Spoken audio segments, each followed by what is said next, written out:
Welcome back नाजरीन, आप रूबरू प्रोग्राम देख रहे हैं और इस वक्त हमारे रूबरू हैं जनाब अख्तियार ख़ान वली साहब और जनाब शफ़ी जान साहब। बहुत शुक्रिया, आप दोनों ने वक्त दिया। मैं नाजरीन दोनों के साथ बहुत ही संजीदा इशू पे बात करना चाह रहा हूँ कि खैबर पख्तूनख्वा में भी सिक्योरिटी का प्रॉब्लम है, दहशत गर्दी वाना से इस्लामाबाद तक पहुँच चुकी, और साथ साथ जो तहरीक की बात की जा रही है उस पर बात करूँगा।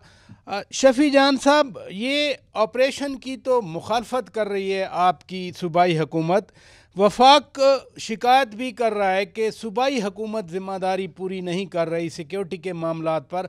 आप चूँकि मुअम्मिन ख़ुसूसी बराए इत्तलात हैं, आपकी क्या पॉलिसी है? सबसे पहले शुक्रिया शौकत साहब आपका।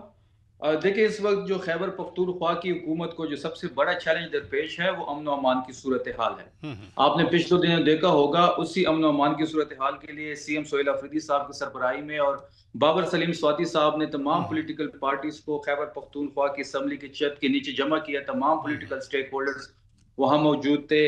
इसके साथ साथ तमाम कबायली हमारे मशरान मौजूद थे, वो क्लास सिविल सोसाइटी। तो पूरी खैबर पख्तूनख्वा की जो क्रीम थी वो 13 नवंबर को आपने देखा होगा, और फिर 15 नुकाती ड्राफ्ट भी आपके सामने जी आया हाँ। होगा। तो ये एक बहुत बड़ा पॉजिटिव साइन है और बहुत बड़ा पॉजिटिव कदम है अमन अमान की सूरत हाल की तरफ। बिल्कुल इस वक्त आप देख रहे होंगे तो अफगान बॉर्डर पे कशीदगी शुरू है। बाजोड़ में हमारे हालात आपके सामने हैं, कटलंग में ड्रोन हुआ, वादी तिरा में ड्रोन हुआ, लकी मरवत में कल ड्रोन हुआ है, बनू में हुआ है। तो ये सारी चीजें हैं जो हम भी इसको बड़ी सीरियस के तरीके से इसको वॉच कर रहे हैं। और जहां तक आप ये कह रहे हैं कि जी मुज़ाकरात, तो बिल्कुल डे वन से हमारा ये स्टांस है कि खैबर पख्तूनख्वा की हुकूमत और पाकिस्तान तहरीक इंसाफ का, इमरान खान साहब का पहले डे वन से स्टांस ये है कि ये चीज जो है ये मुज़ाकरात के जरिए हल होनी चाहिए। आपको याद होगा जब मुशर्रफ पहली दफा अपनी फौज जब मिलिट्री ऑपरेशन करने जा रहे थे कबायली इलाकों में, तो खान साहब ने ऑन द फ्लोर कहा था जी कि किसी भी चीज का जो है वो हल जो है वो मिलिट्री ऑपरेशन नहीं है, बल्कि उनके साथ टेबल टॉक करे, मुज़ाकरात करे। फिर आपने देखा होगा बात वही हुई। हमारे लोगों की शहादती हुई, हमारे लोग डिस्प्लेस हुए, अरबों का हमारा नुकसान हुआ, और उसके बाद हमने मुज़ाकरात की तरफ ही गए। और आपने अमेरिका और अफगानिस्तान को भी देखा होगा, 20 साल की जंग के बाद उन्होंने भी जो उनके जो इश्यूज थे वो मुज़ाकरात के जरिए ही हल किए। अच्छा, तो मैं ज़रा जो अफ़गानिस्तान वाले मामले पे आता हूँ। पहले ये जो वफाक और सूबा का मसला है, अख्तियार ख़ान वली साहब, आप वज़ीर आज़म के कोऑर्डिनेटर हैं। ये जिरगा वो सही कह रहे हैं, सही फरमा रहे हैं, जिरगा हुआ, एलामिया हुआ, और उसमें गवर्नर साहब भी थे, फैसल करीम खान कुंडी साहब वफाक के नुमाइंदे हैं। तो सूबे को साथ क्यों नहीं मिलाती वफाकी हुकूमत? बिस्मिल्लाहिर्रहमानिर्रहीम। बहुत शुक्रिया शौकत पराचा साहब। सबसे पहले तो मैं ये कहूँगा कि जो जिरगा हुआ वो एक खुशाइंद अमल है।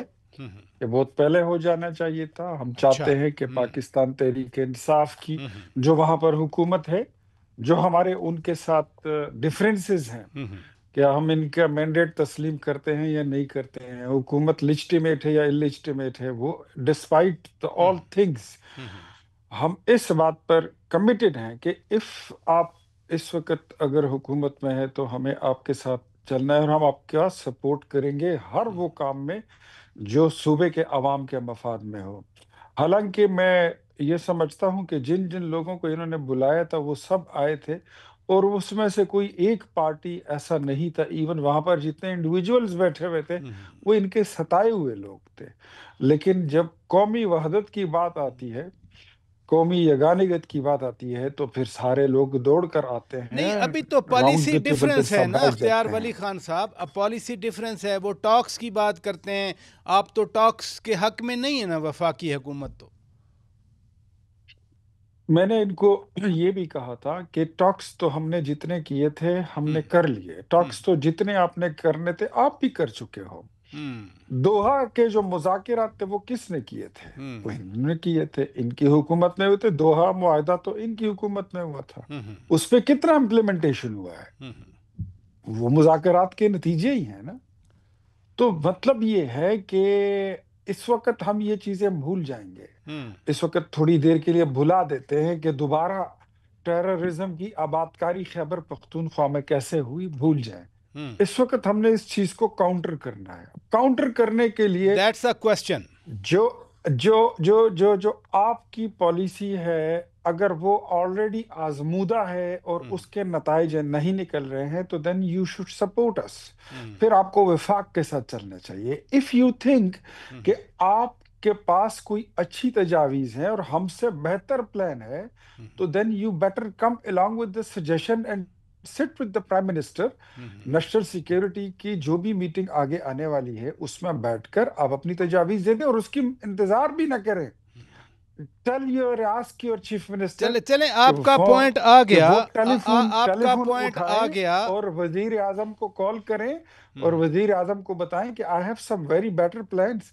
اگر ہم اس طرح کر لیں تو ہم یہاں پر امن قائم کر سکتے ہیں. تو میں آپ کو اشور کراتا ہوں کہ we will definitely listen and he will cooperate with you. آپ کا پوائنٹ آ گیا, آپ کا پوائنٹ آ گیا, لیکن یہ جو امن جرگہ کا اعلامیہ ہے وہ بذات خود اس میں سجیشنز ہیں. شفیع جان صاحب, یہ مذاکرات کی بات آپ نے ان کا جواب بھی سن لیا, لیکن افغان طالبان رجیم سے مذاکرات کی بھی آپ کی تجویز ہے. اب تو افغان شہری پاکستان میں آ کر دہشت گردی کر رہے ہیں, وہ وانا کا واقعہ ہو یا اسلام آباد کچہری کا, یہ اور سنگینی ہے جو صورتحال تقاضا کر رہی ہے کہ ایپیکس کمیٹی میں بیٹھیں, وزیر اعظم کے ساتھ بیٹھیں, بات چیت کریں. شوکت صاحب, جو اختیار صاحب نے بات کی کہ یہ ازمودہ فارمولہ ہے مذاکرات کا, تو ان سے میری یہ بڑی ہمبل ریکویسٹ ہے کہ 20 سال سے آپ آپریشن کر رہے ہیں, تو اس 20 سال سے جو آپریشن آپ قبائلی علاقوں میں کر رہے ہیں اس کے ریزلٹس کیا نکلے ہیں, کیا وہی ہمارے ساتھ شیئر کریں گے؟ آپ نے 6+ بڑے آپریشن کیے اور 14,000 جو ہے آپ نے انٹیلیجنس بیس کاروائیاں کی ہیں, اور ان کا ریزلٹ آپ کے سامنے ہے. پہلی بات.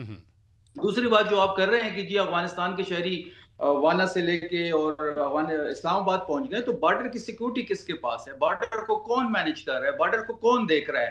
ان لوگوں کو کس نے سیٹل کیا؟ یہ جولائی 2022 میں جو شہباز شریف کی حکومت اس ٹائم تھی, انہی حکومت نے ان لوگوں کو یہاں پہ ری سیٹل کیا, اور اس کی باقاعدہ منٹس موجود ہے اس میٹنگ کے. اس میٹنگ میں صرف ایک محسن داوڑ صاحب تھے جنہوں نے اس چیز کی مخالفت کی تھی, تو انہی لوگوں نے ان کو یہاں پہ آباد کیا اور اب آپریشن کی بات کریں, جبکہ ہم مذاکرات کی بات کریں. اور جو ایک ریسنٹ اسٹڈی آئی ہے جس میں آپ نے دیکھا بھی ہوگا کہ جو مذاکرات کے ذریعے جو اس طرح کے ایشوز حل ہوئے ہیں تو ان کی جو سکسیس ریشو ہے وہ 45% ہے, اور جب تک آپ ملٹری آپریشن کی جو سکسیس ریٹ ہے وہ 3% ہے. تو ڈے 1 سے ہم مذاکرات کے حامی ہیں اور ہم آج بھی اسی بات پہ سٹینڈ کر رہے ہیں.